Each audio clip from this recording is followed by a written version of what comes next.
Hey, how's it going, everybody? Welcome back to another video. Today we're going to be taking a look at the second part of the disturbing books, Iceberg. Now, I know it's been quite a long time, close to 2 weeks since I posted my last video, and I apologize for that. For those of you that don't know, at the end of my last video, I told you I was getting my wisdom teeth taken out, and the healing process took a lot longer than was expected. What I thought was going to be like 4 to 5 days turned out to be like closer to 2 weeks, so I'm here now, not swollen and not bruised, and I'm really excited to get back into this. Also, viewer discretion is advised. The content in this video is significantly more disturbing than the content in the previous video, so if you're faint of heart, please reconsider watching this one. A Clockwork Orange is a 1962 black comedy novel by Anthony Burgess. It is set in a near-future society that has a subculture of youth violence. The novel follows 15-year-old Alex and his gang as they participate in unspeakable acts. These acts include assaulting a scholar who is walking home from the public library, robbing a store and leaving the owner and his wife bloodied and unconscious, beating up a beggar, joyriding in a stolen car, and breaking into a cottage, terrorizing the young couple living there, beating the husband, and gang raping the wife. Alex is convicted of murder and sentenced to 14 years in prison. But after supposedly beating a cellmate to death, Alex is chosen to undergo an experimental behavior modification treatment called the Ludovico technique in exchange for the remainder of his sentence being commuted. This treatment involves him being injected with nauseating drugs and then forced to watch films of violence and terror. The intention of the Ludovico technique is to make the mere thought of violence revolting to him. This experiment turns out to be successful, and he is released from prison the next day. And we watch as he has many re-encounters with the people he has hurt most. Rival gang leaders and scholars beat and brutalize Alex, forcing him to leave the town's premise. There he encounters the same cottage of the couple they had brutalized earlier. The husband, now alone because the wife succumbed to her injuries inflicted to her during the gang raping, kindly lets Alex into the house because he doesn't recognize him. Being faced with the disgusting acts that he has committed, Alex attempts suicide by jumping out the top window of the cottage. He surprisingly survives, waking up in the hospital and deciding to start a new life that is not ridden with crime and violence. Okay, so for this next entry, The Laws of the Skies, it's a very, very new novel. It came out in 2019. None of the other ones on this entire iceberg are even close to this. So since it's so new, I had trouble finding information on it. I don't know if you have to wait a couple years before you can publicly release the actual pages or something like that. But I had a hard time finding information for it. I got a pretty okay summary, but it's kind of lackluster, so bear with me while I try my best. The Laws of the Skies is a 2019 novel by Gregory Courtois, where 12 6-year-old school children leave their parents for a weekend at camp with their teacher Frederick and 2 chaperones. Readers know from the first page that none of them will return. Death and fear seem to stalk the children. The adults try to calm the students with fables and campfires, but violence erupts when the sociopathic child Enzo bludgeons Frederick to death with a rock, before turning his attention to his fellow students, whom he hunts one by one throughout the night that follows. Alone in an unforgiving nature, the brutality of the world is suddenly laid bare for the children, and each one of them suffers their own demise. Now, that's all that the one article that I found on this, the one book review that I could find on this, had without having me to pay. I'm not going to pay to read the rest of your summary, dude. I'm sorry. It's not that important to me. But come on, dude. Why are you doing this to me? Blood Meridian is a 1985 novel by Cormac McCarthy. In a loosely historical context, the narrative follows a fictional teenager referred to as the Kid, with the bulk of the text devoted to his experiences with the Glanton Gang, which was a historical group of scalp hunters who massacred indigenous Americans and others in the United States-Mexico borderlands from 1849 to 1850. They did this for bounty, pleasure, and eventually out of nihilistic habit. A Child Called It is a 1995 novel from Dave Pelzer, which is a self-memoir about Dave's abuse-ridden childhood. It goes graphically in depth about how his emotionally unstable alcoholic mother would play torturous and unpredictable games that left him nearly dead. Pelzer was starved, burned on the stove, regularly locked in the bathroom with a noxious mixture of ammonia and Clorox, and forbidden from speaking to or looking at any of his other family members. Through it all, Pelzer maintained an indomitable will to survive that's a testament to the strength of the human spirit even under the bleakest circumstances. Requiem for a Dream is a 1978 novel by Hubert Selby Jr. This story follows the lives of a mother, her son, his girlfriend, and his best friend, who are all searching for the key to their dreams in their own ways. But they all fall victim to devastating lives of addiction. The son, his girlfriend, and his best friend all decide to buy large amounts of heroin, planning to get rich by selling it. Instead, they use it for themselves. The mother, who wants nothing more than to fit into her red dress that she wore as a teenager because she has just been casted for a reality TV show, gets prescribed diet pills by her doctor to lose weight quickly. Her dreams to look thin on TV overcome her common sense, and she becomes addicted to the pills, eventually developing amphetamine psychosis. 2666 is a 2004 novel by Roberto Bolaño. The novel revolves around the unsolved and ongoing murders of women in Santa Teresa, a violent city inspired by Ciudad Juarez and its epidemic of female homicides. In addition to Santa Teresa, settings and themes include the Eastern Front in World War II, the academic world, mental illness, journalism, and the breakdown of relationships and careers. 2666 explores 20th century degeneration through a wide array of characters, locations, time periods, and stories within stories. This novel won an absolute boatload of awards, and I would absolutely recommend it to anybody who enjoys literature. Now we are moving on from tier 4 to tier 5. It gets significantly more disturbing, so if you found tier 4 disturbing, I would click off if I were you. Outer Dark is a 1968 novel by Cormac McCarthy. Yes, he's on this list a lot. This is his style of writing. The novel tells of a woman named Rinthi who bears her brother's baby. The brother, Kulla, leaves the nameless infant in the woods to die, but tells his sister that the newborn died of natural causes and had to be buried. Rinthi discovers this lie and sets out to find the baby for herself. At this point, the novel is split into two separate portions: Kulla's journey to escape the sin he has committed, and Rinthi's journey to find the infant in the woods. After Kulla has worked many jobs as a means to forget about his past, and Rinthi has traversed the land in search of the infant, meeting many interesting individuals along the way, most notably a tinker, we'll get back to him in a minute, both journeys come to a similar, disturbing end. Kulla is confronted by a trio of bandits after he attempts to escape his own execution. The bandits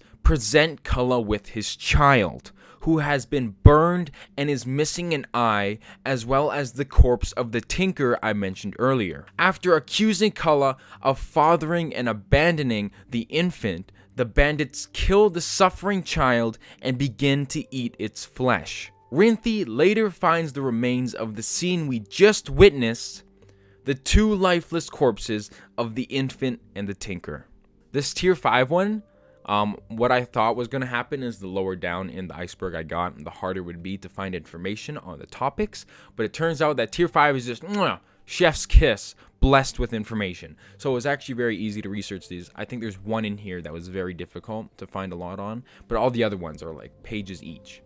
So, yay me. The Wasp Factory is a 1984 novel by Ian Banks. The story is told from the perspective of a 16-year-old named Frank who lives with his father on a small island in rural Scotland. At a young age, Frank was castrated by a vicious dog, which is an event that left him traumatized. Frank occupies his time with rituals, building dams, and maintaining an array of weapons for killing small animals around the island. Frank's older brother, Eric, escapes from a psychiatric institution, having been arrested some years prior for arson and terrorizing the local children by force-feeding them live maggots. Eric often calls from a payphone to inform Frank on his progress back to the island, but due to Eric's erratic nature, these calls usually end with him exploding in a fit of rage. The Wasp Factory is a mechanism invented by Frank, consisting of a huge clock face salvaged from the local dump encased in a glass box. Behind each of the 12 numerals is a trap that leads to a different ritual death, such as burning, crushing, or drowning in Frank's urine. For the wasp, that Frank puts into it via the hole at the center. Frank believes the death, quote, chosen by the wasp predicts something about the future. It's revealed that when Frank was much younger, he killed 3 of his relatives. He also dug up the skull of the dog that castrated him and uses it for his rituals. It's revealed at the end of the novel that Frank was actually born a female, and that his father had been nurturing his hormones since he was castrated by the dog as an experiment to see if he would transition from a female to a male. In the Miso Soup is a 1997 novel by Ryu Murakami. The novel follows a man named Kenji, who is a guy that takes tourists around the sex clubs and hostess bars of Tokyo. On December 29th, he receives a phone call from an American named Frank, what a coincidence, who seeks 3 nights of his services. Even though Kenji promised his girlfriend he would spend more time with her, he hesitantly accepts because the money is too good to pass up. Due to Frank's strange behavior, Kenji starts to grow suspicious of him during the time that they spend together. The horrible suspicion that he begins to entertain is that Frank is the bloodthirsty serial killer who has been terrorizing the city. That is where all the articles that I could find end off. There was no Wikipedia, there was no nothing. I'm assuming this is a translated novel. So I'm kind of really sad because I want to learn more. I want to get in depth and graphic with the experiences. But this is the one entry in tier 5 that I couldn't find a significant amount of information for. So bear with me. The last two, very, very in depth. And I'm very happy about that. American Psycho is a 1991 novel by Bret Easton Ellis. The story is told in the first person by Patrick Bateman, a serial killer and Manhattan investment banker. Bateman, in his mid-20s when the story begins, narrates his everyday activities from his recreational life among the Wall Street elite of New York to his forays into murder by night. Bateman describes his daily life ranging from a series of Friday nights spent at the nightclubs with his colleagues, where they snort cocaine, critique the fellow clubgoers' clothing, trade fashion advice, and question one another on proper etiquette. The novel maintains a high level of ambiguity through mistaken identity and contradictions that introduce the possibility that Bateman is an unreliable narrator. After killing Paul Owen, one of his colleagues, Bateman appropriates his apartment as a place to host and kill more victims. Bateman's control over his violent urges deteriorates. His murder becomes increasingly sadistic and complex, progressing from simple stabbings to drawn-out sequences of rape, torture, mutilation, cannibalism, and necrophilia. And his grasp on sanity begins to slip.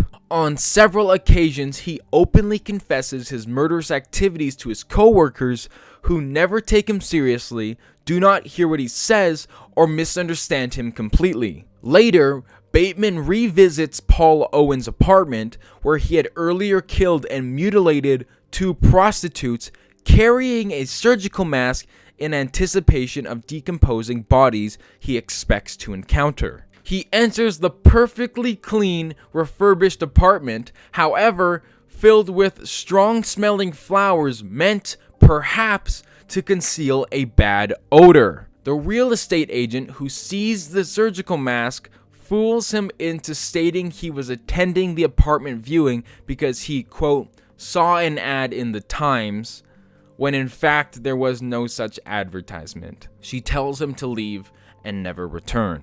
At the end of the novel, Carnes, one of Bateman's colleagues, claims that Bateman's confessions to his murders couldn't be real because, quote, "The Patrick Bateman I know is too much of a coward to have committed such acts." The book ends as it begins, with Bateman and his colleagues at a new club on a Friday night. Haunted is a 2005 novel by Chuck Palahniuk. The plot is a frame story for a series of 23 short stories. Each story is followed by a chapter of the main narrative, is told by a character in the main narrative, and ties back into the main story in some way. The dominant motifs in Haunted are sexual deviance, sexual identity, desperation, social distastefulness, disease, murder, death, and existentialism. The main story centers on a group of 17 individuals who all go by nicknames based on the story they tell, who have decided to participate in a secret writer's retreat. After having noticed an invitation to the retreat posted on a bulletin board of a cafe in Oregon, the characters follow instructions on the invitation to meet Mr. Whittier, the retreat's organizer. Whittier tells them to each wait for a bus to pick them up the next morning and bring only what they can fit into one piece of luggage, specifically what is most important to them. The next day, the 17 characters, Whittier and his assistant Mrs. Clark, are driven to an abandoned theater. Whittier locks all of them inside the theater, not including Mrs. Clark, telling them that they have 3 months to each write a magnum opus before he will allow them to leave. In the meantime, they will have enough food and water to survive, as well as heat, electricity, bedrooms, bathrooms, and a clothes washing and drying machine provided. The characters live under harmless conditions at first.